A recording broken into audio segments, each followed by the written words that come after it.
Yo creo que es importante reconocer que el motivo para perseguir este objetivo es el reconocer que América Latina es una región altamente inequitativa y excluyente.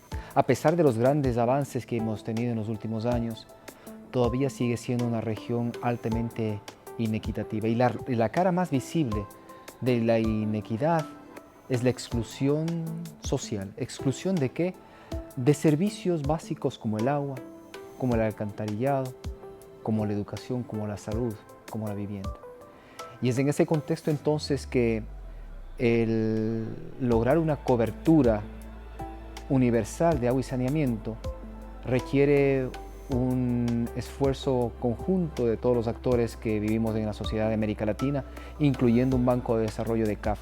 ¿Cuáles son las principales brechas existentes? A nivel de agua potable estamos hablando que todavía existen 34 millones de personas en América Latina que no tienen agua. En buena parte a nivel urbano, pero también a nivel rural, y en particular dentro de lo rural a las comunidades indígenas, que son quizás las más excluidas y las más vulnerables. A nivel de alcantarillado, estamos hablando de 100 millones de habitantes de los 600 que habitamos América Latina que todavía no tienen alcantarillado. Y esto es un problema serio porque además se convierte en una fuente de contaminación y afecta directamente a la salud. En tercer lugar, estamos hablando del tratamiento de las aguas residuales. Para tener una comparación, en Europa cerca del 80% de las aguas residuales son tratadas. En América Latina apenas el 20%, entre un 20 y 30% de las aguas residuales son tratadas. Y es importante realizar este tratamiento por dos razones importantes. La primera, que tiene que ver con la salud, puesto que aguas contaminadas significa un foco de infección y de contaminación que afecta directamente a la salud de las personas y las comunidades. Independientemente de que éstas hayan tenido un sistema de alcantarillado, si esas aguas no son tratadas debidamente, aguas abajo tendrán el problema de contaminación. Pero también existe una afectación ambiental hacia el ecosistema, puesto que estas aguas no tratadas contaminan los cauces y cursos de agua, afectando precisamente la biodiversidad existente en estos cursos de agua. Son estas tres razones por las cuales América Latina tiene que trabajar, y consideramos que con una inversión de un 0.3% del PIB anual, para el 2030, América Latina podría tener una cobertura universal de agua, de alcantarillado y por lo menos un 60% del tratamiento de aguas residuales. Son estos algunos hechos que creemos que son perfectamente factibles, todavía más si se toma en consideración que el costo en salud, en ausentismo, de la mala calidad del agua que existe en un país como Colombia es equivalente al 1% anual. Esa es una razón entonces adicional a la de inclusión, de equidad, de mayor cohesión, de una percepción de una justicia social. Desde la perspectiva económica también es una muy buena razón para invertir en agua. El agua a nivel urbano es importante porque del 80% de la población latinoamericana que vive en ciudades, entre un 25 y 55% vive en condiciones precarias en barrios, barriadas y favelas, sin los servicios básicos, es decir, sin agua de calidad, sin alcantarillado, sin una vivienda de calidad o el conjunto de todas estas limitaciones. Y esto tiene impactos importantes a nivel de la calidad de vida, de la dignidad y de la salud de los habitantes, de la productividad. Por esta razón, trabajar a nivel de provisión de agua y saneamiento, por ejemplo, y tratamiento también a nivel de las ciudades, es un factor que hace a la competitividad y a la productividad de estas ciudades de América Latina, tomando en cuenta que además en las ciudades de América Latina se produce el 65% del PIB anualmente. Es decir, 2/3 partes de lo que se produce en la región se produce en las ciudades.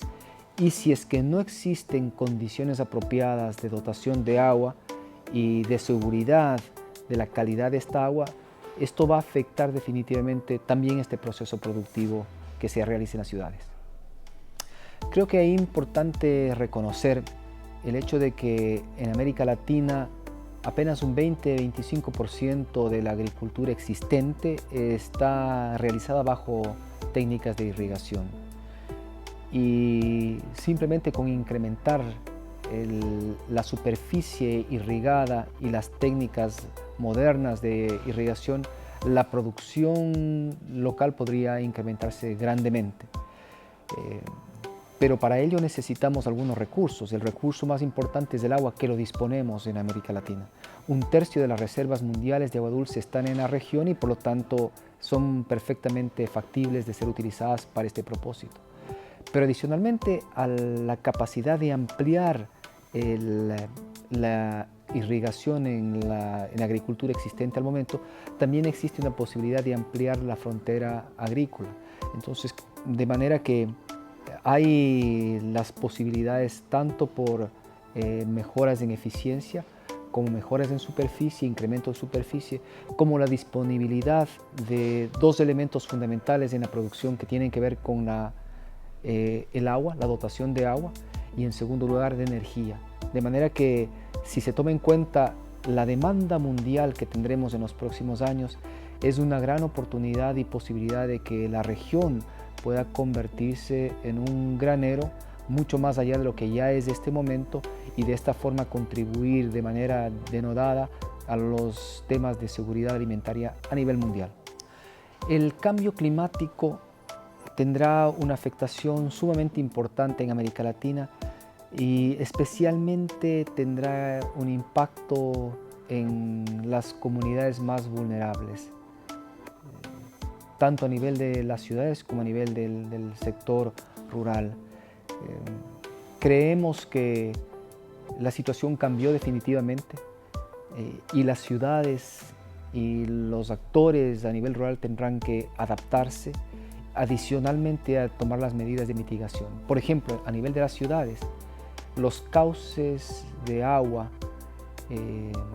los periodos de inundación, las zonas de inundación han cambiado y por lo tanto la sociedad y las comunidades tendrán que adaptarse a estas nuevas condiciones, ya sea mudándose de los lugares donde ahora se están inundando con mayor frecuencia o construyendo una serie de infraestructuras, preferentemente de infraestructura verde, que permita precisamente amortiguar y mitigar estos riesgos del cambio climático. Y a nivel rural también hay que considerar que, por ejemplo, en las zonas altoandinas de los Andes, los glaciares altoandinos están disminuyendo y las reservas de agua que se disponía a través de este medio han desaparecido o están por desaparecer.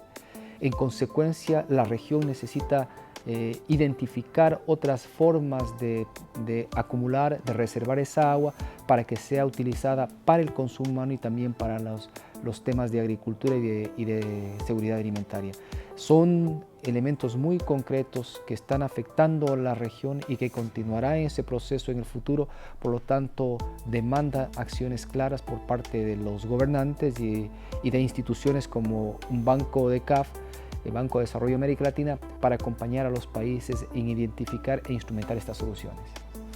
Yo creo que importante en todo este proceso es reconocer que CAF tiene una visión integral al tema de la gestión hídrica. Es decir, visualizamos al recurso como un elemento que tiene un principio en las cuencas donde se produce el agua, que el uso para el consumo humano en agua potable tiene que estar debidamente canalizado a través de unos programas de alcantarillado.